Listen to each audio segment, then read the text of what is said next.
Hi, everyone. Welcome to another edition of Your Money Radio. Let's see here. Danny Stewart, Don Edward, Hunter Brazingo, and now Alex. Alex, I want to say your last name, but your last name is not on there, and so my cheat sheet is officially didn't realize that. I should have really figured that out before we started recording. Alex, what's your last name? It's Catutus. I would have never. Boy, oh my! I'm so glad. Even if it was on the screen, that might take up the whole screen. And even if it was there, I would have butchered it. So I'm glad you said that. Alex Catutus. Did I say it right? Catutus? Catutus. D. Catutus. Okay. Yep. But we got to talk. The market is moving as we speak. There's a lot of stocks going. And Danny, this ties into, as we were just hitting the record button, I was looking at the market and I said something to Alex, like, man, don't short this market. Alex goes, man, ain't that the truth? Something to that effect. And I think something here is befuddling. I don't know about stock nerds and market lovers that have been following our work for a while, but if you saw the jobs report today, and so I want to make something, I want to take something that might be esoteric first and then make it practical second for people. And you can show this to people that, that's why I don't talk stocks to people when I socialize, and because I don't want to get in discussions about the economy and the market and what it's going to do. It just it bores me to tears because I don't like arguing with people, and that's what people tend to want to do. But when you see, Daniel, the true unemployment number, which is represented by the U6, it's 11.6%. Unemployment is at 11.6%, and if I come here and I show you a chart of the S&Ps, you see a market that's at all-time highs. And I feel like there's a group of traders, investors out there that aren't participating. Like if you do any modicum of reading, you'll see that there's a tremendous amount of money on the sidelines. And there's a good chance that it might not be stock nerds and market lovers that aren't participating, but it's their family and their friends. And so I want you, Daniel, to explain the real unemployment number, the U6. You've done this many times, but we haven't done it in a while. And really what that 11.6% means in terms of our fellow citizens in the economy. Well, so the U3 is the one that they quote, and that's kind of the most liberal version where they. Danny, yell at me. You sound like you're in a milk bottle. Yell at me when you're answering me. I am. Do I sound like I'm in a milk carton, guys, or I sound good? Sound fine to me. It's got to be me then. I'm sorry. Go ahead. Anyway, so the U3 is the one that they tout and use. However, the U6 is a little bit more strict, and it actually is the way that they kind of used to count. They become, over the decades and over the years, they become more and more open to how they're counting the numbers. So for instance, about 4 or 5 years ago, they decided to count a part-time job as a full-time job. I mean, as a job creation. And so when they changed some of the rules where for healthcare, when the employers laid off full-time workers and then hired two part-time workers to do the job of the full-time worker, but to avoid benefits, it actually counted as one net new job created, when really you just hired two part-time workers to do the work of one full-time.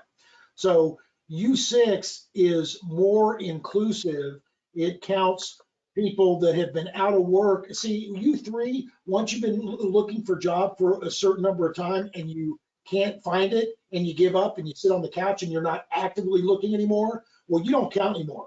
You're not considered in the workforce. So they discriminate against you, they exclude you. U6 has a broader number. They include those workers. So it's more accurate reflection of what's going on in the real economy. And so I think that's where the disconnect comes for a lot of investors or people who want to invest. They see this. I mean, that's a really bad. Only 50,000 jobs created, and it's really not getting any better now. With the vaccine, maybe it does get better. You could say the market's a forward-looking vehicle, but a lot of this has to tie into stimulus. And it's my thought that if you don't get stimulus, that this whole thing is probably going to sell off pretty severely. but we'll see. I think as long as they keep dangling stimulus, they keep talking about stimulus, I think you're going to get this action. But here's where I want to make it practical for stock nerds and market voters, because Don, what is, in terms of volatility, what is the quickest way to bankrupt yourself and get a divorce? What's the product? UVXY, you ain't got no There you alibi. go. Yeah, absolutely. And so UVXY is in fact the Widowmaker. And so there's a couple things I want to show you, stock nerds, right off the top of the show, and then I want to introduce Alex. We'll get to some stocks. So the whole normal thing that we do that I think can help you in terms of putting aside what's happening in the economy and paying attention to what's happening in the market. Now, this put call ratio has been broken for a long time, ever since the big sell-off. And so it used to be you get a put call ratio above 1.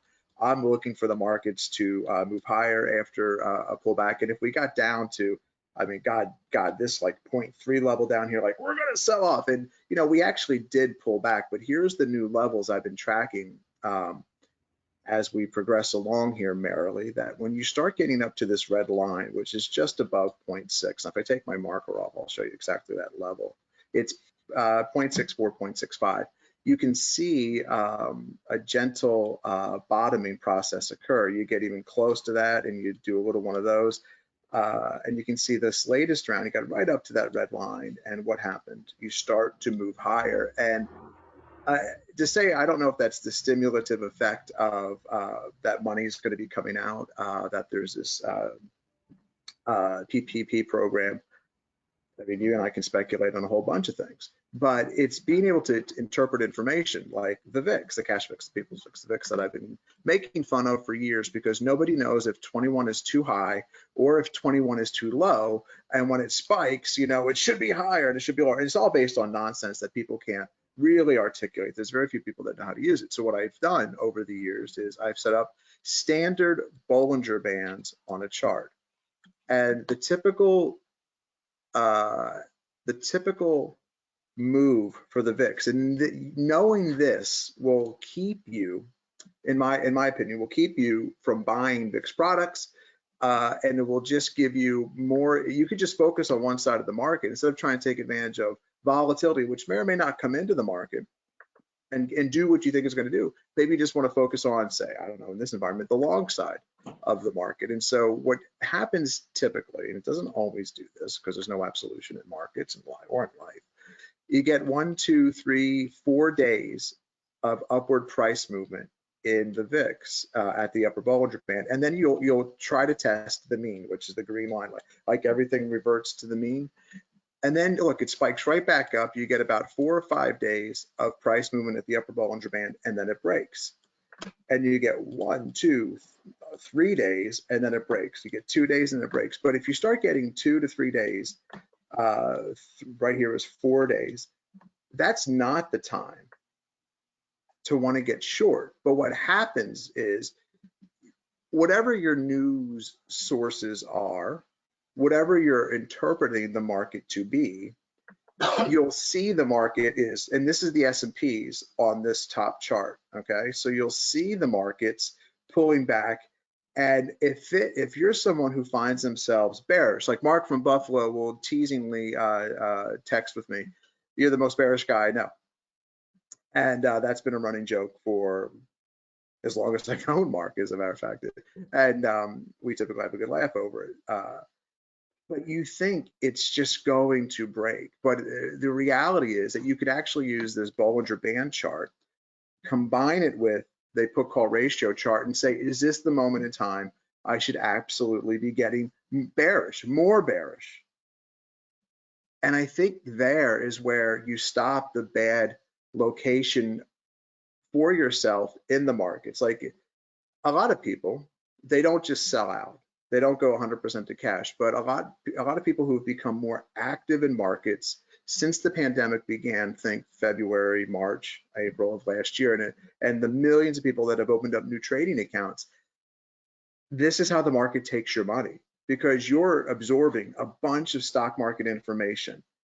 Like the jobs report was supposed to be for, Danny, do you know what the estimate for the jobs number was supposed to be? I think it was 50,000. 50, yeah. 50, but the ADP number came out at 167.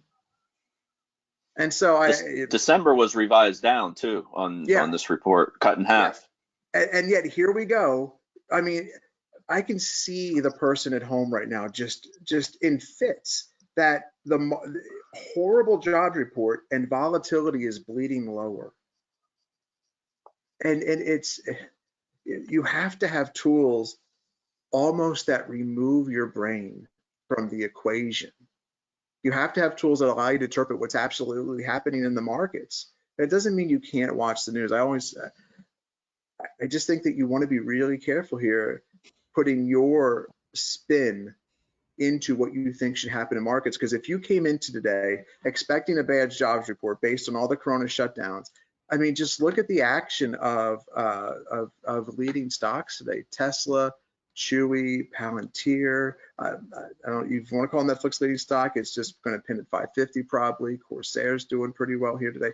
Pinterest is just trading above where it closed yesterday. SPX looks like it wants to close at 3,900 today. Snap with a major reversal off of earnings. Like, the market action doesn't jive with what you're interpreting the jobs report, like what it should be doing.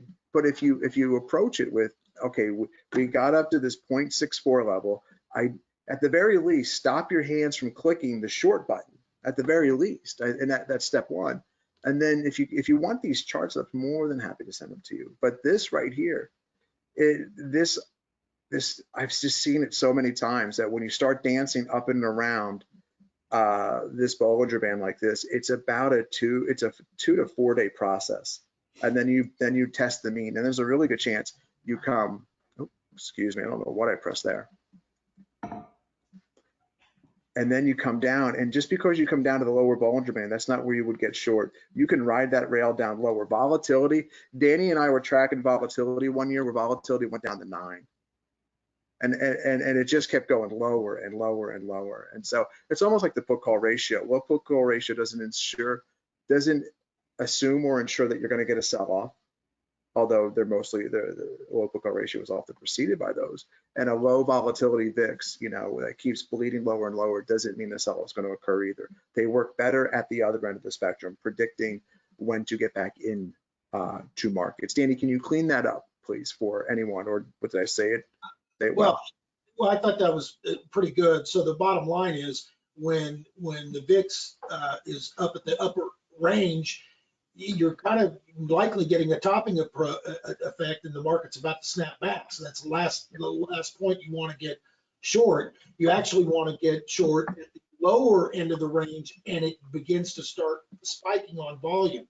Now, I would like to add one thing. When you're up at the upper range of the Bollinger, if it continues to start breaking higher, where you get a spike, which happens very infrequently, that's when you also got to get defensive. You've got to be ready, because that really is the indicator when it really spikes and gets up into the 30s or 40s. Let's show February 2020 and see what would have happened if you thought you were just going to see a 4 or 5 day spike. Sure, and those are. Well, let's do that before I even, let me see, how am I going to, maybe I can just minimize it. I'm curious to, I should have had that up to start. July, here we go. So not often does a pandemic hit, but let's take a look.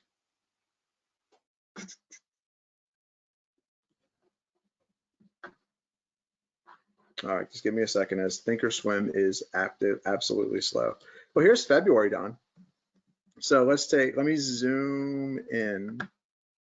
And see how high it's way above 30 when it starts spiking. Yeah, as the volatility futures, this little short area right here, and I know you guys can't see it. Thinkorswim's giving me some fits. It spiked as the market was having those 1,000-point sell-off days, which aren't normal. So in normal markets, what I just described, hold on a second, let me pull you fellas back over here. In normal markets, that's normal markets. These aren't normal markets. When you start having down 1,000-point days and the volatility futures are inverted, volatility futures inversion tells me the market's not normal. And they remained inverted for a good long time. So every time the VIX futures inversion happens, do the markets sell off hard? But every time the market sell off hard, the VIX futures were inverted. And this last signal that we got on Friday going into the weekend, or Thursday going into Friday and ended the weekend, it worked. It just ended Sunday night, Monday morning. Yeah, it inverted very quickly. But at least you're watching, and then it goes away, and you okay, coast is clear again. Yep. Yeah. What I described to start the show was a normal market. I don't view what happened here as normal markets, and this was really right. difficult. But you don't know what's a normal market and what's going to change into a completely abnormal market. So I defined the stop of normal markets when the VIX inverts. I've done that. I think that's a good guideline. Yeah, like that's been my delineation. Like when the VIX isn't inverted, and you see the VIX, for lack of a better phrase, the cash VIX, go up to the upper Bollinger Band. That's what I'm describing. Normal markets aren't normal. Markets aren't normal when the VIX futures are inverted, because that in itself, and why wouldn't that be normal? That's a great discussion. Why wouldn't that be normal? Because it's duration. If you take the 3 months of the VIX futures that I track, people wouldn't pay more for less time of insurance. Or as I use the car analogy, you wouldn't pay more for a car rental for 7 days or a car rental for 30 days. You would pay more for the 30-day. But when the VIX futures inverts, you're paying more for less time or more for less insurance. That's not normal. That's not normal behavior. And another way to look at it in real layman's terms, I'd rather sell out 4 of the next 2 corrections. In other words, get defensive 4 times for the next 2 major corrections or major bear markets than say, oh, it's not going to be this time, and then it happens to be that time. I can always get back in very quickly within a day or 2. So yeah, and speculation wise, like we can speculate to the cows come home. I don't find that to be useful. Like I said at the beginning of the show, I think if they dick around with this stimulus, that it's going to cause the markets to get jittery. But I don't know if it makes the markets abnormal. And if somebody's been waiting for this, what happened last year to happen again, I don't think that's happening either. But I believe I believe, based on some of the things I see come across Twitter and some of the people that message me, they're waiting for this again. And I don't, all you can do is, if you choose not to participate in markets, I think it's best not to be bitter if it goes without you, because it just clouds your judgment. And you go out and seek things that for your confirmation bias, and then I think things really start to unravel. And then before you know it, the markets are up XYZ percentage and you're sitting on the sidelines, and that hurts. I think that hurts mentally, and it really stalls out your trading and investing game. That was a really good discussion on. I didn't know we could. Did that answer your question, Don, or was that? Yeah, and I think the key takeaway is what you talked about with the inversion. Is it go in for a day or 2 and then come back out of inversion, or does it continue going higher? Like on the Monday call, like when the markets reversed Sunday night after China opened at 8:30 Central. On the Monday call, Danny said, "What do you think about the markets?" I'm like, "Well, I don't think you could be bearish. I don't think you could be bearish these markets because of what you high traffic area, Alex. That's a great transition. That's a great transition to go to Alex.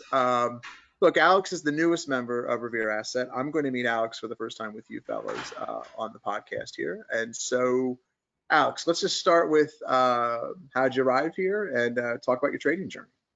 Yeah, so I got in touch with Don through a close mutual friend, and things kind of lined up with my background in CanSlim trading and William O'Neill's principles.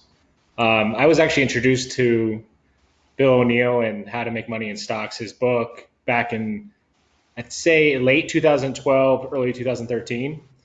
And my very first lesson was Facebook, gapping up on those earnings. And I remember my mentor at the time was saying he was buying a bunch, and I couldn't wrap my head around it. Like, why would someone buy a stock at all-time highs that's gapping up? And I just didn't understand it. And lo and behold, 7-8 years later, things started, clicking, and I went full time for myself about 2 years ago, and things really worked out. And I survived 2 bad bear markets, the late 2018 correction, and then obviously this past year's the COVID correction, we could call it, and worked out. And then I feel very honored to be joining you guys' team and help our clients make money and not lose not lose a lot when a bear market comes. Awesome. Let's see. I've got some I've questions. got a question. So we know him as Alec the Greek, right? Alex the Greek. So was that Aphrodite walking behind you there? Yeah, that's my wife. That was my wife. Awesome. That's so great. He gave on the morning call that he and Hunter and I do. He gave us a good dissertation. There's a Jay Giles song that came out back in the centerfold days. And there's a line in there that says the Yanks hate the Reds and the Greeks hate the Turks. And he explained the whole thing to me. That centerfold song's awful. Is that something everybody agrees on? I don't know the song. I don't even know the song. The song's called "Piss on the Wall." It's funny. I was born in 1990.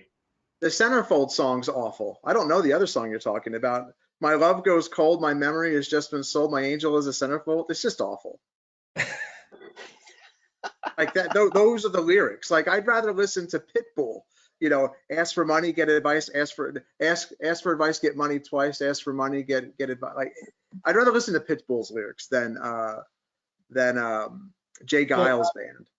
Yeah. I'll take Jay Giles over Huey Lewis every day of the week. Never. Do not speak blasphemy on the one who can't sing or hear anymore. Huey Lewis is absolutely fantastic. Do you believe in love? I want a new drug. Oh my gosh, that is the quintessential 80s. Jay Giles' band is like the drip of pee that happens in the men's room to music, whereas Huey Lewis is the reason why you get up in the morning. Yeah, we don't see eye to eye on that one. Danny, it's like kissing ELO. It's just there's no comparison. Oh my gosh, Kiss. Can we just a bunch of transvestites that wanted to parade around in some makeup and high boots, whereas you got Electric Light Orchestra, which is making cataclysmic music. It's almost orgasmic what they create. They're almost orgasmic. Kiss is orgasmic. It's the same lyrics, and you don't even like one of the Kiss guys anymore. Well, 2 of them now, but that's a whole different story. Actually, it's up to 3. There's 1 left. They need to stay off Twitter if they want to stay in my good graces. Who else would buy every bootleg copy of Kiss Animalize if they piss you off anymore? I don't have to have bootleg. I got the original. The bootleg I have is a live recording from Stockholm, Germany in 1983. You're like the Grateful Dead fans that have all the bootleg copies that they. Oh, I had a guy down my hall that would leave like for 10 days at a time every month to go, and he'd come back with like 6 or 7 bootleg. I met a guy once, and I think it was when I was working for IBD.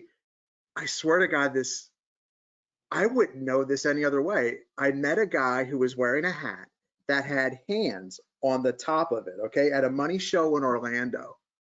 And I mean, you don't like they're like instead of moose antlers, like they were hands, except they were on the front of the hat, like they could clap. I don't know what I said that made this conversation happen with him, but he takes off his hat and shows me that there is a recording device in the hat, so he can go to concerts and secretly record them. And he started doing that with the Grateful Dead. And I just look at my friend Eddie and Harold who were there, and I'm like, what are we doing here, man? Who are these people? And this tangent all started because Alex is Greek. It was quite the tangent. But I actually wanted to, if you could pull up a Chewy chart. So that's how you're going to transit, Alex. I'm a broadcast professional. Wait a minute. Wait a minute, Alex. Tim is in charge of the segues here. You need to settle down a little bit. Holy hell. I just want to talk about stocks. Yeah, shut up, guys. Bring up Chewy. Yeah, let's talk stocks. I hate this. What the hell are you talking about? The new guy. Look, if you give all the people all the information at the top of the show, Alex, they don't listen for the rest of the It's 15 minutes. foreplay, Alex. It's about foreplay. Get Aphrodite back in here. Yeah, Jeez. right. Is that her biggest complaint, that you just get, hey, I'm done? Hey, I'm done. Let me go pull up a chart of Chewy. Yeah. Hey, why are you taking so long? Is that what it's like over there? It's Don. It's Don Jr. So when Don first came on, Tim would ask him a question. Well, what do You have to play along with the nonsense. Hey, can we just talk about Chewy? I don't know what the hell's going on. And poor Hunter over there. Jesus. Doesn't know the 8. By the way, Uncle Tony. Uncle Tony is a friend of the show and a great human being. Emailed and texted me the other day, and he says, "Listen, I'm starting he makes fun of Hunter. This story ends up making fun of you, Hunter. Yeah, perk up like, oh, Love those really?" Prince Valiant? Are Prince Valiant being made fun of? So Uncle Tony starts with, "Hey, I saw a guy from J.P. Morgan the other day. I'm going to start a new investing firm, except I'm going to do all the things JP wants to do, and I'm going to do all the opposite things that you guys do. Call it severe asset management." And then he goes, "What the hell is with Hunter not knowing the A team? Jesus." That was the text. What the hell is Hunter not knowing the A team? Jesus. Mr. T is on the A team, correct? Yeah. yes. Okay, so I know one character, Hold on. but I only know Hunter, him because he of also Brock. is not understanding what food is, I think. I got to go find it, though, real quick. Let's see. Uncle Tony. What did I bring up yesterday? You guys had no idea what I was talking about. Radar. Thanks, Radar. Radar from MASH. Yeah, Yeah, maybe this who Radar from MASH I had is. no idea what I radar mean, was. this generational gap is really going to be a challenge to overcome. Nash was So- the best comedy ever. So Uncle Tony mentions that because Uncle Tony flew out to see me. I think it might have been right after Remy was born. He came out and saw Remy and me and Tanya, and he brought Mr. Taco, which is, as we know, Jesus's restaurant. And he goes, "And Hunter's knowledge of food is worse. It's pitiful." And I'm trying to think, what did Hunter mention about food? I really don't know. I know Did we you talked mention- about Mexican food out in Dallas or in Maybe Texas. that's what it It'll is. be more Yeah. authentic. Yeah. But who knows? I mean, I've lived off McDoubles and ramen noodles and oatmeal. We had this discussion. There's one food that I won't eat, and it's watermelon. Anything else is fair game. I'll eat pig intestines. I literally don't care. I'll try anything. But Those Alabama pig intestines, you can't beat them. What has got your britches up about watermelon? it's been ever since I was a kid. Watermelon is very common to eat in Alabama, like all the time. It's common and like I've 50 just always states in this hated it. country. What's so special Yeah, about all 50 Alabama? states actually. You're right. Yeah, Well, that's I don't know it. if you guys have heard, but watermelon is a really big delicacy down here in I Alabama. don't know why I think they swap it out for pineapple, but I Don't like help Danny. pineapple. I don't like the texture or the taste. It's just I don't like it. People are absolutely screaming their heads off right now that tuned into this show to talk about stocks. I'm probably gonna get some buy hate mail Chewy, from buy watermelon lovers. Palantir, and buy Tesla. By the way, not advice. If you want advice, need advice, seek advice. All you have to do is, in fact, give us a call because Daniel, this show is for what? gratification purposes only. Edification purposes only. Never ever to be misconstrued as advice. If you just took buy Tesla, Palantir, Chewy as advice, you're sorely mistaken. Those are study watch list suggestions. And Alex, that's how you do a transition from pig intestines to tell us about Chewy. Now There we go. That was a good transition. If you could pull up the daily. Full of shit. Chicken passenger stocks. Go ahead, Alex. And then, zoom in on a daily. Got a daily chart, and I'm going to zoom in. Yeah, and then the 21 EMA on yours is what, that pink line? Yep, 21 right here. So you never want to buy a stock when it's extended like it was around that 115 area. It's pretty far off the 21 EMA, and then also that blue line, the 50-day. So, you want to wait for a pullback, which it started to base. It didn't really come in hard, and the volume was pretty light. That 100 level also was good support, flip for support, previous resistance. And, it started to turn, and when I saw those tails on the candles right there, you could see all those tails underneath those green bars. That's a sign that there's some institutional support, and it started to hook up. And 21 EMA would be a good area if you haven't owned it. To you don't want to go crazy on it, but you could start a position there and see how it responds. And it's closing higher, it's getting higher lows, and it's giving you good feedback. And obviously today's a really good day. I wouldn't recommend, and we're not saying buy it here, but those are the kind of setups that we like to look for. A good stock, leading stock that's pulling back and finding support at a good moving average, like the 21 EMA.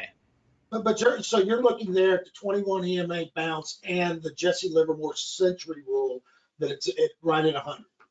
Yeah, and those tails were a good sign too. I really like that it was closing on the higher part of the day. It was finding support, and it didn't come in hard when the market sold off. It was kind of just hanging out. It was very dry. There was no real big volume to the downside. The next one I would say I've been looking at and watching is Airbnb.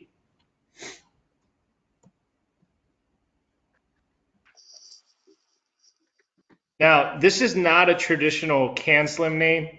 It doesn't have the fundamentals. So if you're a diehard disciple of O'Neill, this probably wouldn't be the stock. But we try to get ahead of when these stocks get their earnings. And what's led me to this is the story. Everyone knows the story. But one of the major things that I'm thinking about with Airbnb is if we reopen, and COVID's really not going to go anywhere probably for a while, are people more inclined to stay at a hotel when they go travel, or are they going to book a house with their family and stay together, a little bit more of an isolated situation? I would assume, at least for myself and people that I talk to, that they're probably going to book an Airbnb. It's kind of a recovery play, but it's also new. So in CanSlim, the N stands for new. The name is it's IPO just past year, just a couple months ago. Set up a nice IPO base on Airbnb, yeah. So if you pull it back a little bit on that daily, yeah, I think the pivot was 174 or 5 off the top of my head. If you were to play this, I would try to use that area. If you're going to be aggressive, maybe buying 5% above that to get good confirmation. But the biggest thing for me is the story, and then also the institutional support in this name. It's a highly liquid name, and you got names like the Fidelity Contra Fund's in it. William Danoff runs that fund. If you're going to track a fund, I would track the Contra Fund and see what he's doing. He's been around for 30-something years, and he actually uses O'Neill's methods, and he's talked about it in some of his interviews. So he kind of lines up with what we do. See, Alex just summarized the KISS method of picking stocks. You got K for your catalyst. You've got institutional support. You've got sales growth and relative strength, KISS. Why are you That's a good one. Another opportunity to take a left turn, Don? You're bringing up the music again. Oh my God, that's what does that have? That I has nothing to seriously- do with music. Danny, I didn't put I was like, oh, okay, I guess Don's introducing a new acronym. I actually didn't put it together. KISS. I was made for loving you. I'll think of something for ELO here in a second. I don't have it right now off the top of my head. So Hunter, you're up next. So there's a new character in our lives, but I don't want to use his real name because I'm not sure. Oh, by the way, speaking of the characters that we introduced on the show, they actually connect to each other. And if you'd like to connect to him on Twitter, Mark from Buffalo is how you actually find Mark from Buffalo. He's on, that's how you, it's Mark with a Buffalo picture. Coach is RJ Grimshaw. Coach is a good dude. And Uncle Tony is actually Seat Snob at SEATSNOB because he refuses to fly in the back of the plane.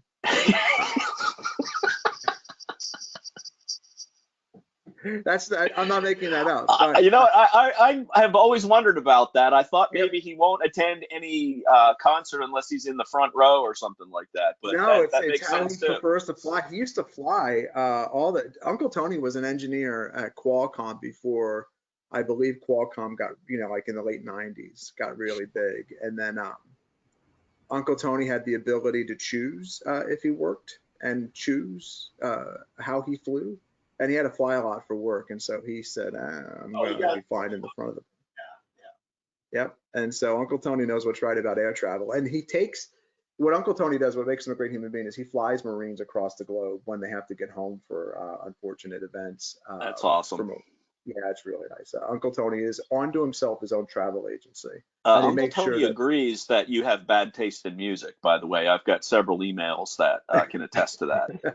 I don't doubt it. I don't doubt it. Did you ever ride the helicopter with you, Tim? Did you ever give him a ride? Did he ever ride in the back of the helicopter with you? That's a great. I brought Uncle Tony out on the Tiger cruise from Hawaii on my third pump. Uncle Tony joined the cruise from Hawaii back to San Diego from Iraq, and I'm trying to. Did we fly civilians on? I can't remember. I just wonder if you ever were able to sneak them on. No, I don't. I can't remember. Uncle Tony has videos of me flying. Yeah. I don't know if he ever was in the back of the helicopter when it was in flight. There's a big rule about flying civilians. Oh, sure. I don't want to get you. No, I don't know. Like we wouldn't. Who the hell cares now? Mark from Buffalo especially loves his name because he's not from Buffalo. Yeah, he's from Towanda. That's the best part of it. Yeah.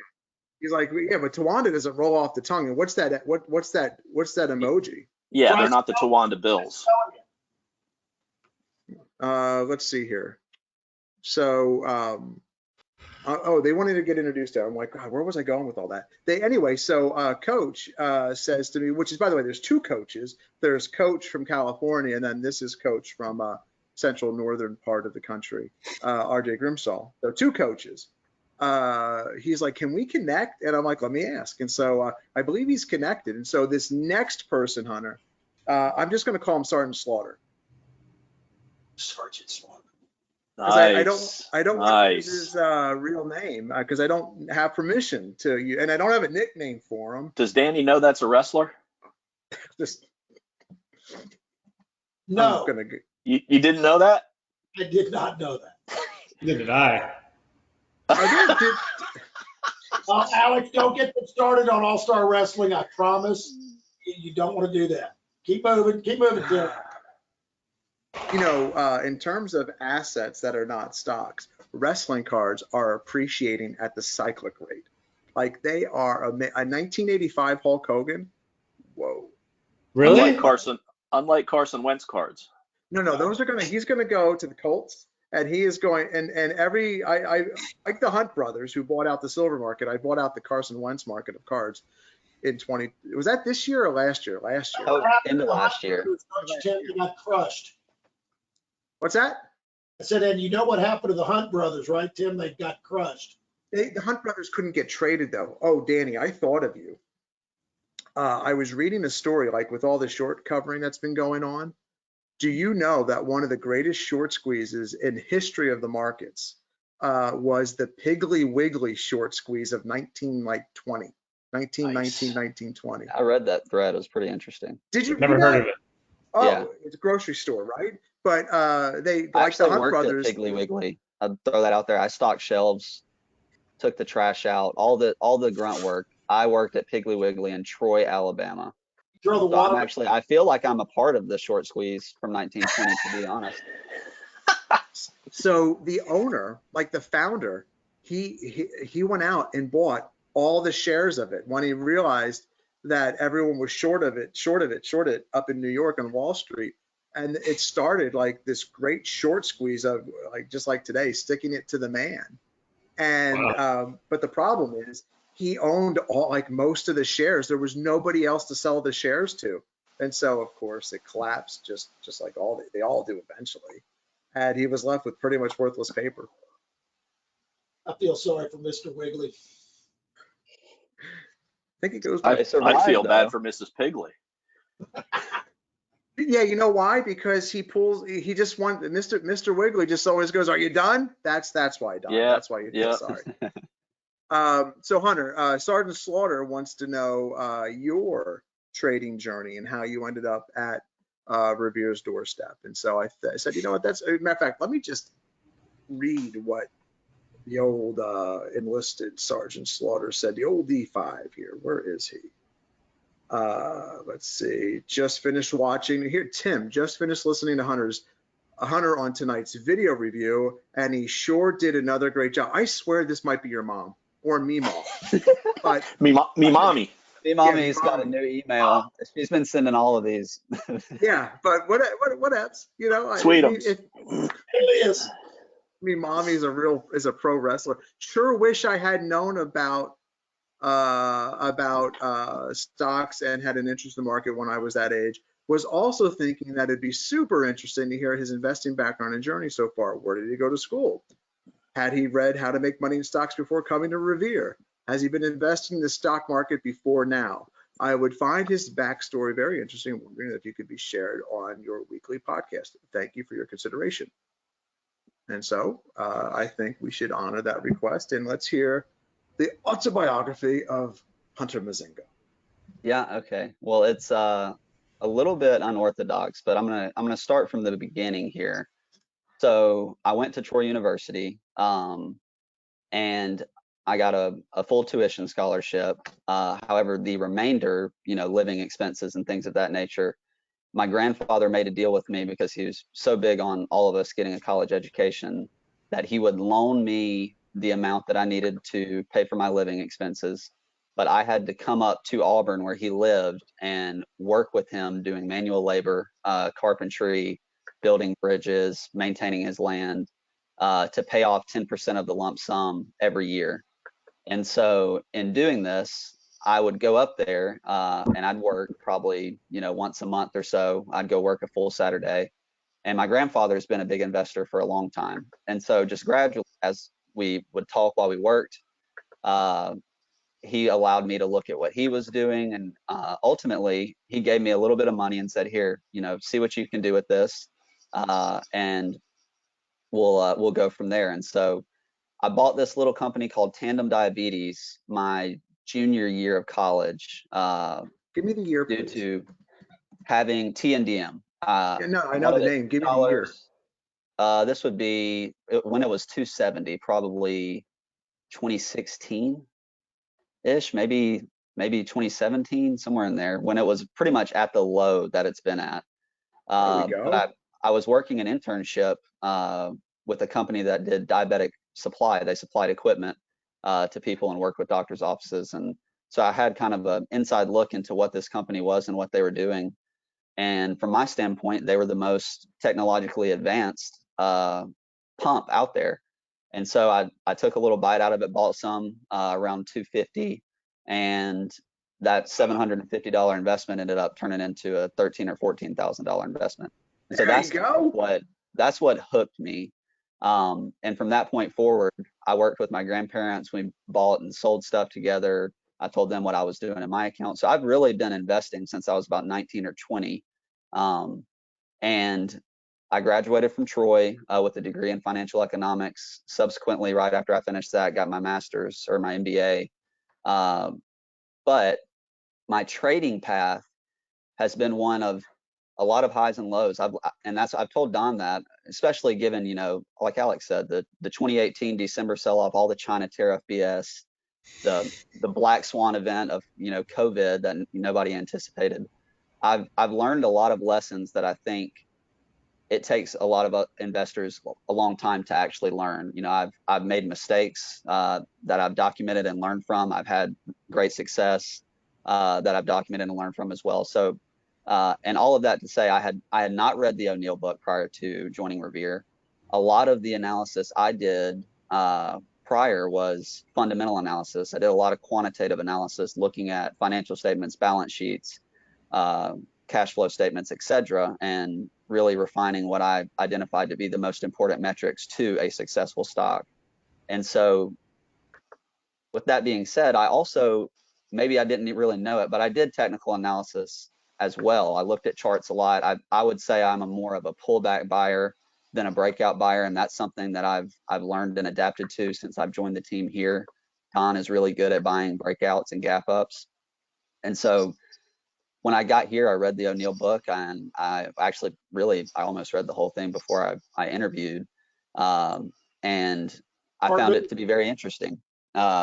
And I thought, there's merit to this. And the more I got into the technical analysis and looking at the 21-day, the 50-day, the 200, and so on, I was like, this works, and there is support at these levels. These are viable entries. And so that's kind of how I've gotten to where I am today. And lucky for me, I've been able to learn from these guys and really be baptized by fire into this methodology. And I came in with an extremely open mind. I'm not the type of person that thinks, my way is the best way or anything like that. If it works, then I'm open to listening to it and adapting. And so I guess that's a kind of a long drawn out story of how I got here, what I've done as an investor. I mean, I've traded a lot of options, I've owned stock. So I've done a little bit of it all over the last 5 years, and obviously I've got a lot more to learn. But I'm in a great place to continue improving as a analyst, as a trader, and all of that good stuff. Speaking of, that was fantastic. Speaking of options, let's do this. We'll come back to your research in 1 second, Mr. Hunter. I've got some good stuff today, Tim. My sweet angel baby DraftKings has been very, very nice to us. And I just can't wait to talk about it. Okay, we'll do that in 1 second. I've got one stock. I've got the 5 at 5. I like how you described it though, the sweet angel baby. Sweet angel baby. We got to write down all these terms we use. So we can I like this a ton. It's like already Ricky in the Bobby, shop. Sweet baby Jesus. Yeah. In the That's golden how I feel diaper. about DraftKings. This is a beautiful chart here of Palantir. It's one of my favorite charts, and so what's interesting, like you can see on a 195-minute chart, like this is one of my favorite patterns taking shape here, and there's definite volume, and I've got these tweaked, these charts tweaked where you can see volume coming into a stock that's normal, that's abnormal, or a greater percentage than whatever the time period is that I'm demonstrating here, and you can see that it starts super early this morning. Right at the open, like you get, this is a 5-minute chart, so you get 20 minutes of consolidation, and then that circle right there lets me know that volume's coming into it, and so I want to join that. And you can see volume keeps coming into it, and then it's just been going pretty much ever since. So if we can get through 35, 30 is the next target, but what's interesting to me here is what's taking shape for next week. Alex, what did you say the short interest is in? I don't think it was high. What did you say the short interest was on It's about Palantir? 10% last I checked. Yeah, that's not that much, but maybe it's enough to get people excited. It's where the options flow has been coming in at. Like you can see here's the different strikes for next week. 17,000 today. And they were just piling into these during that morning consolidation. 13,000 at the 40 strike, which is 5 points pretty much for the most part, 5 points out of the money. But let's look at when earnings are and see if there's any options flow coming into there. 216, I think, is earnings. What's that? I think 216 is earnings. Could be is wrong. It 216 or is it on the? Here, let's look. Tell me what you're looking at, Hunter. I've got 216 on before the market. I think you're right, because look at here. I have the wrong. I added to the wrong series here, which is my mistake. My bulk of my positions in next week, and then I've got what I thought were the earnings series, but you can tell by the implied volatility, it's 140%, and then it starts to come down. So we'll take a look. Let's look at the earnings series then. Let's look at that series and see if there's any flow. 35s, the 40s. Let's see if the 50s have anything. Look at the 65s.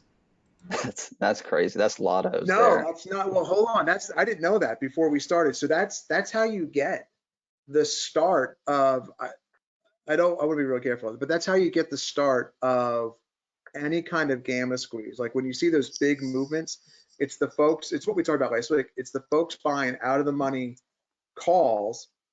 The market maker has to sell you those. And then now he's got a negative on his books and he's got to make it a positive. So what does he do? He steps in and starts buying the stock. That's how they balance their books and control Cover the the risk. short option. Yeah, cover the short Yeah. option. Yeah. And so I didn't realize that these were first off, the fact that they go up to 65, like I got to look at this. If I pull, hold on, my dashboard down, Only a measly 100% increase from now the until then. expected move is $8. So boy, this was unexpected. We'll talk about it though, because it's interesting. So the market maker move that the market makers, there's a dislocation here and it's really large. So they're only expecting an $8 move. So the risk that they've priced in for before today was $8. If enough people pile into these out of the money calls, that is going to expand the gamut. It's going to force more buying of the stock, and the primary driver of that's going to be the market makers as they try to offset their books. They're not. This tells me that they weren't ready for whatever volume is coming into the 65s for earnings. That's a 23% move. That's huge. That's what happened with GameStop. Man, they had to keep increasing the strikes because GameStop kept moving up in price. Boy, that's So we'll track it. So kind of to clarify, so these market makers will sell the options, sell the calls to people. So now they're naked and they're not necessarily going to buy the stock right away to cover, but then if the stock starts moving up, then they get nervous and they got to start covering. So then they start, that's where your gamma, that Tim's talking about, the gamma squeeze, that pushes the stocks up higher as they start to buy to cover kind of in reverse order. Then they start creating higher strikes so they can be able to roll up their calls that may become in the money that they own. So it kind of causes a vicious cycle sometimes. Hey, Don, what kind of cushion would you want on if someone were to buy stock, say today, and there's earnings coming up next week? Maybe we could, you can give some advice on how much cushion would you want to hold into earnings? Yeah, you have to have cushion, preferably about 10%. But the way I determine the sizing into earnings is by taking the 2 times the expected move. And I've never seen a 2 times expected move that would result in being at 40%. And I don't want to lose more than 1% AUM if the 2 times expected move comes to fruition. So that's how I would back into the position size. Okay. The most I've ever seen is about a 22%. So an 11% implied move on things that we own times 2 would be 22%, and price that into the downside. I don't even know what to say about a 20% move. And to clarify to new listeners, when Don says take a 1% hit on AUM, he's talking about he doesn't want to lose more than 1% total on the portfolio level on any single position. Is that on right? On a worst case, two times move event. Yeah, right. Thank you. Okay. So that's interesting. Let's go back. All right, Hunter. That was a interesting detour. Why don't you talk about DraftKings, buddy? Bring it up. DKNG. And hold on. Let's tease that. Danny, tell us. What do they do? What's that? I was teasing Hunter. I said, what do they do? Oh, gotcha. All right, Danny, tell folks how they can get a hold of us. They sell watermelon, right? That's right. Just a stranglehold on the watermelon market. I'm sorry. What was the question now? Danny, take us through how people can get a hold of us, and then we'll get through DraftKings. All right, folks. Well, listen. You can go to Revere Asset anytime you like, and if you look up there at the subscribe button, you can put in your email. We won't spam you. We won't bother you in any way. It's up to you to reach out to us. It's free education and research material. You'll get this podcast you're listening to or your friends right to your inbox every Saturday morning normally. You'll also get our daily market insight that we do every night the market's open. Tim, Hunter, and Don kind of rotate that. So you get a little bit of different flavor, a little bit different styles. Pretty soon we'll probably throw Alex in the mix, Alex the Greek. You can email us with any, oh, by the way, And also on the webinars, Don's got a webinar coming up on when, Don? The 17th, 2/17, This month. noon Eastern time, in a week and a half away. He used to do them once every other month and a half, but he's gotten very busy. So they're fewer in between. So sign up. That you put your email in webinars, and that's Don's Lunch and Learn, and it's about an hour live during market hours. And if you sign up, even if you got to work, he will send you the recorded video. It's better to attend live because then you can do there's a Q&A at the end you can ask. But then if you want to email us with any questions, you can email me, dan@revereasset.com. I'm the good looking one. You can email Tim at tim@revereasset, Don at revereasset, Hunter at Revere Asset, or Alex at Revere Asset. We made it very easy for you. Also, you can call us old school at 855 Real Wealth. And if you want to get Hunter directly, it's 855 Real Watermelon. Goes right to his phone. Yeah. I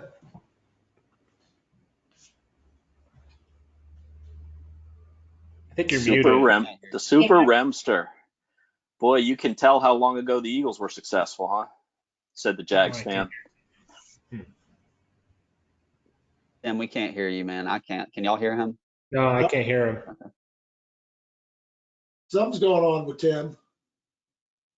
How The about dreaded mute button. There you I go. hit the microphone by mistake on my microphone. I mean, the mute button on my microphone by mistake. Well, I prefer Twitter. At TJ Razor is how you get a hold of me. It's brevity. My DMs are open if you want to you don't have to follow me if you don't want to. You can just shoot me a DM if you want. Danny is one Danny Stewart. Right there is how you get a hold of Danny on Twitter. I like Twitter because it's brevity. And as a matter of fact, that's how Sergeant Slaughter sent me. That's how Uncle Tony texts me, Mark from Buffalo, Coach. They all hit me up on Twitter. At D Vandenborg, right there. D Vandenborg is how you get a hold of Don. And so with that, Hunter, let's talk about DraftKings. Let's do it. So just to highlight the events of this past week, and really probably the most important is Kathy Wood started buying shares. I think she bought about 620K on, let's see here, I guess that would be the 1st. And then you see about a 9% update on the 2nd. So important to note that she was buying DraftKings as opposed to any of the other sports betting gambling names. And it seems that maybe was the catalyst that really started to get it going. And then just a day or two ago, they announced that their partnership with the NFL is expanding into Canada. So a couple of positive headlines that are kind of driving this move, as well as, you've got the Super Bowl coming up. They're actually trading at all-time highs right now, or right near them. They made new all-time highs today. But it is finally starting to get going. They got earnings in about 3 weeks, so just something to keep an eye on. But, as you guys say, all-time highs are not bearish. So this seems to have a little bit of momentum behind the move. There's been some decent volume come in, especially on that day after the Kathy Wood buy. But you can go ahead and pull up PENN as well for me, please. They just had their earnings a few days ago and had a positive reaction to it. PENN. The old I'm sorry, I thought you Barstool said gaming. P. You're Okay. good. It's pronounced PIN in Alabama, but it's spelled PENN. That's right. This is an amazing stock right here. Wow. Yeah, this one had a positive reaction to earnings, although the numbers, in my opinion, weren't really all that spectacular. They did announce that they're going to have, I think, 4 new casinos open by the end of this year. So maybe that's part of it. But this thing is a monster. I mean, a really nice day yesterday, followed up by another really nice day today. So another, I guess, a different way to play this is the BETZ ETF. It's kind of like utilizing MSOS on for weed stocks and things of that nature, but Bets has had a really good week as well. So that's a little bit more diversified way to play it. But my preference of the stocks out there for the sports gambling is DraftKings, as I've made apparent with my sweet baby comments and things of that nature. Next, since I just mentioned it, Tim, will you pull up MSOS? And this thing has shown some incredible strength a bounce back pretty much off of the 50, I believe. No, I'm thinking of some of the stocks. So they really bounced off the 21. They did break it, kind of hovered around it for 3 days, and have just continued up. I mean, 47.55 was the previous high. Now pushing over 50 or right at 50 today. They actually touched $50 on the dot and have kind of pulled back off of it a little bit. But I mean, MSOS plus 85% increase over daily average volume today. So these weed stocks are moving, and they're showing that they're still a leader. Just, you don't have to pull these up, Tim, but just for a heads up, the underlying holdings in here: Green Thumb, GTBIF, Curaleaf, I believe is CURLF, and then Trulieve, which is TCNNF. Those are some of the top holdings here. Go ahead and pull up MJ as well, Tim. So these are both ETFs for the weed space. MSOS is a more recently put together ETF, but MJ has also been extremely strong this week. These are, your Canopy Growths, your Tilrays, and those types of companies. So both have been strong. MSOS is stronger today, and MSOS was the leader over the majority of this run in the weed companies. But there is merit to both. There's different holdings in both. So I just wanted to point out that these two they stuck out when I was going through all the sectors, the ETFs, industry groups of 2 areas that were really strong this week. And then my next one, Tim, is ATVI, good old Activision, good old Warzone, Call of Duty, and they delivered some good numbers on their most recent earnings, which I believe was yesterday after the close. Broke out over 100 for the first time ever and have held it today. I believe their guidance was nice, their net bookings were nice, and it looks like they're doing an effective job of monetizing Warzone. And I've talked about it a little bit before. It's a battle royale mode. It's a little bit different than the standard Call of Duty games they put out in the past. It gives them the ability to milk it for a lot more money than they would normally, which is kind of the Fortnite effect.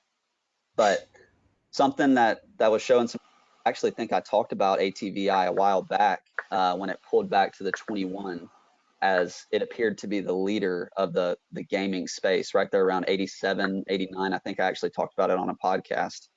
And I believe Mark from Buffalo may have sent me an email about it.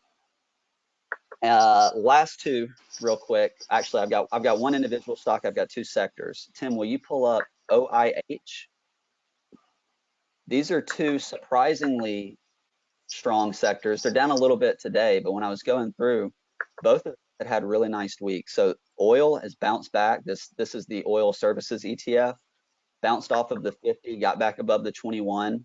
I think if you were just kind of observing this week, the first thing that popped into your mind wouldn't be, oh, oil and banks have had a nice week. There's, it's mainly been growth stocks that people have been focusing on. But pull up KBE as well. It looks pretty similar to what you see here with OIH. But both have had nice little bounces off of the 50 and continued higher, both back above the 21, and still acting strong for the time being. I mean, they've showed some relative strength this week. You can see a tick up back in the RS line.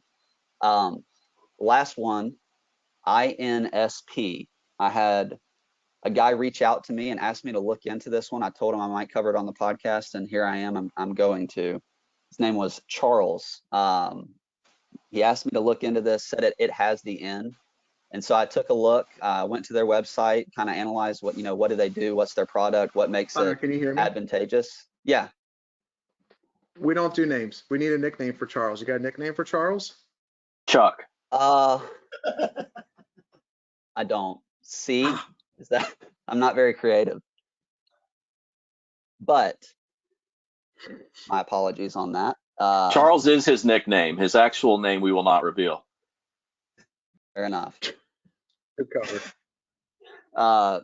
Anyways, so this company, I mean, you can see it's been a pretty strong stock over the last, really going all the way back to the COVID lows. It's been strong. RS is currently a 92.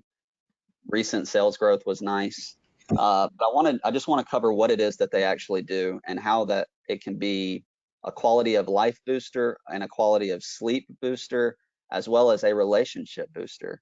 So they've developed a minimally minimally invasive solution to treat sleep apnea, which is, the mask and the hose. You can't breathe correctly when you sleep, all that good stuff. And it's a device that you activate via a remote. So you just turn it on when you're ready to go to bed, and that's about it. There's nothing that goes on your face. There's no machine that has to be running and making a loud noise, or anything of that nature. So it's an alternative to the CPAP machine. And the actual methodology behind the surgery or the procedure is it applies gentle stimulation to key airway muscles while you sleep, allowing you to breathe better and get better sleep. And so when I say a relationship booster, this, there's a lot of people who they can't sleep with their partners because of this issue. And so I'm sure it is as much of a benefit to the partner as it is to the actual person getting the surgery. So maybe it allows couples to be able to sleep together that were not able to previously. It allows people to get better sleep, and it's a hell of a lot more convenient than having that mask and that hose on your face. So it certainly is something with the N. I like medical products that make life easier for people with issues like this. So we'll see where it goes from here, and we'll be tracking it and see what their sales look like moving forward. Awesome, awesome, awesome. As we roll into the close here, Stock Nerds, Market Lovers, Don, real quick, what are you looking for next week? Well, I can't wait to find out what Uncle Tony and Mark from Buffalo's real names are. I'm just here. I thought they were Mark and Tony this whole time. What I was going to say is, Hunter, next time when he asks you for a nickname, just find out, where they're from. Because There you if go. you don't have a nickname, you just say from wherever. Okay. Uncle Tony, by the way, I know he insulted my food taste. Uncle Tony sounds like an incredible pizza joint that I would love to go to. So, That's I a mean, for what compliment. it's worth, it just sounds like a hole in the wall, delicious pizza place. But his real name is Sean, and that's Irish. You don't want anything to do with that pizza. No, that's more of like a fish and chips kind of thing, I would imagine. Yeah, it is fish and chips, bangers and Which I mash. Yeah. What are you looking for in the Tim, market section? I'm looking for.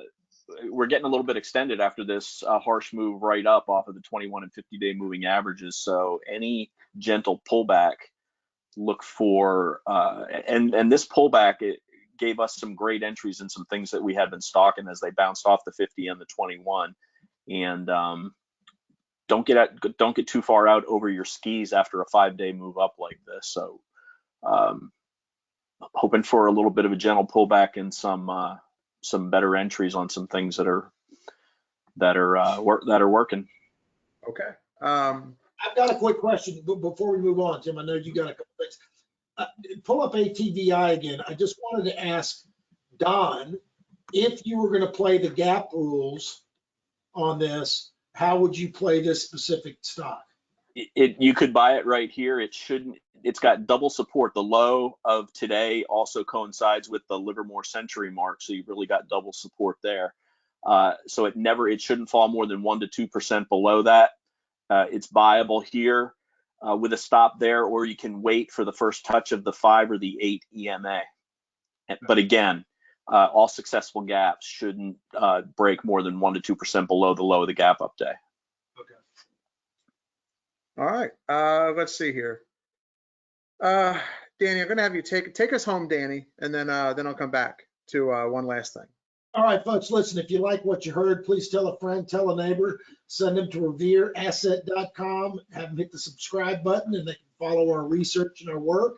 And don't forget to hit the webinars button for Don's Lunch and Learn coming up on the 17th. Is that right, Don? 17th, Wednesday, This- Wednesday 2/17. Yeah, February 17th. And we won't spam you. We won't reach out to anybody. It's just up to them to reach out to us if they want our help. And by the way, if you want a complimentary portfolio review, just reach out to me and I'll be happy to, we'll all 5 of us take a look at it and give our 2 bits worth. You can email any of us with questions, Dan at revereasset.com, Tim at Revere Asset, Don at Revere Asset, Hunter at Revere Asset, or now Alex at Revere Asset. You can also call us old school at 855 Real Wealth. All right, I've got the weekend video this weekend, and so let's see here. The thing I'm really interested in is the TNX, and we'll talk about it. It's up again today, and we identified the TNX together, Stock Nerds, this week, and leading to a move in stuff like, now Goldman Sachs is down today, but the TNX starts or precipitates, TNX going up precipitates a move in the financials to the upside. And so is this move extended? Is it too late to rotate into those? We'll talk about that. And then if you haven't seen the Friday night video, Don mentioned the S&Ps after this strong move for the last 5 days. I'll give you some levels, talk about the 2 ATR, anticipating that pullback and see if it gets there. And then let's look at where the NQs are. We'll talk about that as well. And there'll be the 5 at 5 update and a whole bunch of fun watch list stocks. Take us home, Danny. Folks, we'll talk to you next week on Your Money.